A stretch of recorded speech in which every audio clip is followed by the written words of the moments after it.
Hello, Cancer, Sun, Moon, Rising, and Venus signs. Kamusta kayo? Sana po nasa mabuti kayong kalagayan. Welcome back po sa Star Tarot.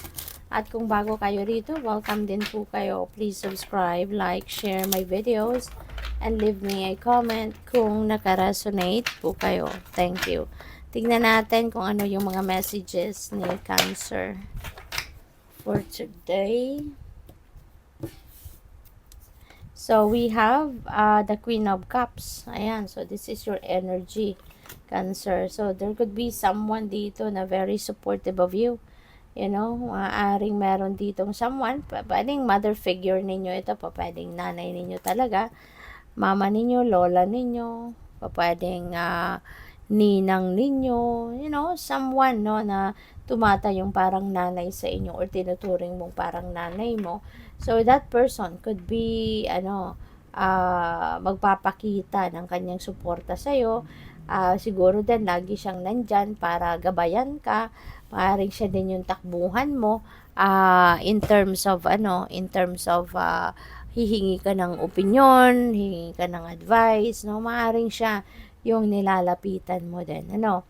And also, this is reminding you also, no, na it's about time also for you to tune in sa inyong intuition at sa inyong mga psychic abilities. Kasi parang sa panahong ito, yung mga yan, no, yung mga psychic and intuitive abilities mo, heightened sila, you know, kaya take advantage of that power, take advantage of that lakas ng receptivity ninyo na gamitin ninyo yan to your advantage para i-access din ninyo kung ano yung mga guidance sa iyo ng Divine Universe. Kasi po pwedeng merong mga signs, symbols, synchronicities, nudges, no, intuitive messages na ipapadala sa iyo ang universe para matulungan ka na manavigate mo ng maayos, ng tama ang buhay mo sa ngayon. Po pwede rin kasi na naghihingi ka ng advice, naghihingi ka ng guidance, ng clarity or specific signs, kaya ganon din, pinapadalahan ka ngayon ng mga mensahe. You also need to, siguro, no, activate your inner strength, no? Baka ang iba sa inyo, merong nararamdaman parang napapanghinaan kayo ng loob, nagdadalawang isip, no, sa mga gagawin, sa mga plano, o pwedeng mga ganon. Kaya iniimbitahan kayo dito na activate your inner strength and courage. Okay? Kasi makakaya mo kung ano man ang iniisip mo. Kasi kung kaya mo ngang ma-imagine kung ano yung gusto mong mangyari sa buhay mo, kayang-kaya mo ding dalhin yan sa inyong realidad. You can also make it happen. Diba? Kasi hindi mo mai-imagine, hindi mo maiisip, no, na gusto kong maging ganito. Tapos hindi mo makakaya. Hindi ganon. Kaya yan tinatanim sa isip mo. 'Di ba? Nakayanan mong imagine niya na ganyan ang gusto mong maging sitwasyon or gusto mong magkaroon ng ganong sitwasyon. It's because God knows that you are also capable of making it happen. Kaya kaya mo yan, no? Lakasan mo ang inyong loob, magtiwala ka sa inyong sarili. Always remember na equipped ka. Now, we are all equipped with something na magagamit natin to carry out our dreams, to carry out our goals, to carry out our mission. Kaya, huwag kang panghinaan ng loob. Kaya mo yan. No, kaya mo yan. Isipin mo na kaya mo yan. Convince yourself na kaya mo yan. Magagawa mo yan. No? Kasi, at saka din, no? Kailangan lang natin talaga na mag-take action. Kasi kung puro lang din naman sa isip natin, walang mangyayari. 'Di ba? Kasi kailangan nating madadala natin sa realidad natin or makikita natin sa reality natin yung mga ideas natin kapag nag-take action na tayo. 'Di ba? Kaya kailangan na meron ka ng idea, meron ka ng plano, lakasan mo ng loob mo, sabihin mo sa sarili mo na kaya ko to, magagawa ko to, then gawin mo na. Magsimulan mo na yung first step, no? Kasi kapag nakapagsimula ka na, you will get comfortable and you will gain more self-confidence na kasi nakapagsimula ka na eh. So, you will eventually build momentum, no? At tuloy-tuloy na yan. Hindi mo na yan titigilan hanggat hindi mo nakakamit. You just really have to take the first step. Okay? So, we also have the Ace of Wands. So, Ace is a new beginning. So, meron ditong bagong ganap. No? You're going to start a new situation, a new chapter in your life. Iba-iba to. No? Kung ano man ang opportunity na dadating. Pero pwedeng related ito sa career, pwedeng related sa trabaho, or baka meron din kayo mga fresh ideas, new ideas, 'di ba? Na may isip dito, yung ganon. At pwedeng yan ang magagamit mo para din na magsimula ka na, no, magsimula ka ng mag-take action para maabot mo na kung ano man yung mga pangarap mo, kung ano man yung mga goals mo, yung ganon. Okay? So, tingnan natin kung ano yung messages pa para sa iyo.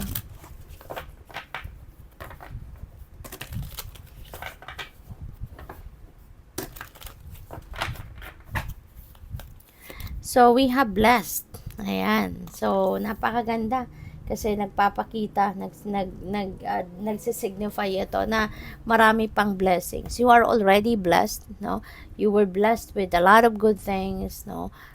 Good people in your life, and you will be blessed with more, no, more of what you have, 'di ba, Cancer? At marami pang iba, no, na pwede pang ibigay sa iyo ng divine universe. Marami pa siyang ipapadala sa iyo, marami pa siyang ibibigay sa iyo. Kaya talagang ngayon pa lang, ipagpasalamat mo na kasi marami ng blessings na binigay sa iyo, and there will be a lot more. Kaya ngayon pa lang, ipagpasalamat mo na what is yet to come. At saka wag mo din kakalimutan na ipagpasalamat kung ano na ang meron ka, kung ano na yung binigay sa'yo. Okay?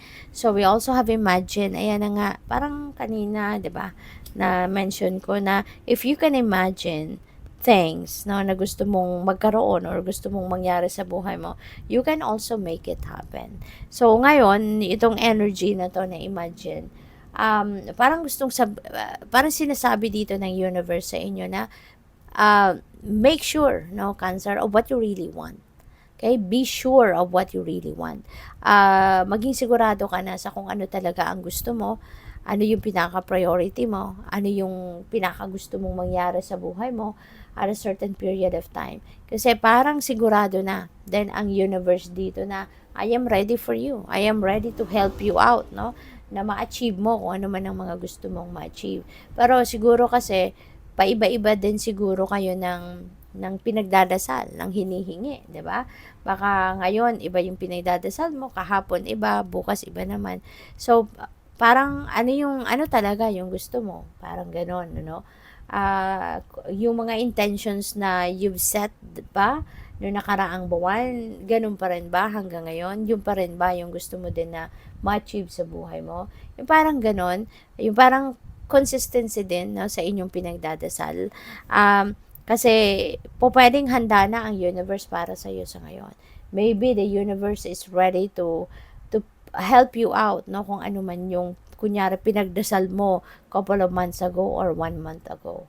Tapos ngayon meron ka namang ibang pinagdadasal at maaring hindi mo na mini-mention kung ano yung gusto mo, 'di ba? Nung couple of months ago or a month ago. So, really make sure, what you really want in your life. Pagdasal mo 'yan, no? Makipag-usap ka sa universe na eto yung mga gusto ko. Ito yung pinakagusto ko sa ngayon. Yung ganon. So, we have new life. Wow. So, definitely, sa Ace of Wands, new beginning ito eh. Tapos ito, definitely new beginning din. So, maaaring meron ka talagang sisimulang bagong chapter sa buhay mo. So, ngayon, if this message resonates with you, kayo lang tayo nakakaalam dyan kung ano nga, no? Yung, kung ano nga yung bagay na to. No? Kung ano yung bagay na to na sisimulan mo. Kayo lang tanging nakakaalam kung anong bagay na to ang gusto mong gawin, no? This could be in all areas of life, no? Na gusto mong mabago ang lahat, pwedeng ganun din. Or it could be just in like major areas of life. So depende yan sa inyong sitwasyon, but definitely you are heading towards a new life. You are heading towards a new chapter in your life, no? Sa kung anumang area of life ito. So, good luck. Thank you for watching. Love and light. Namaste.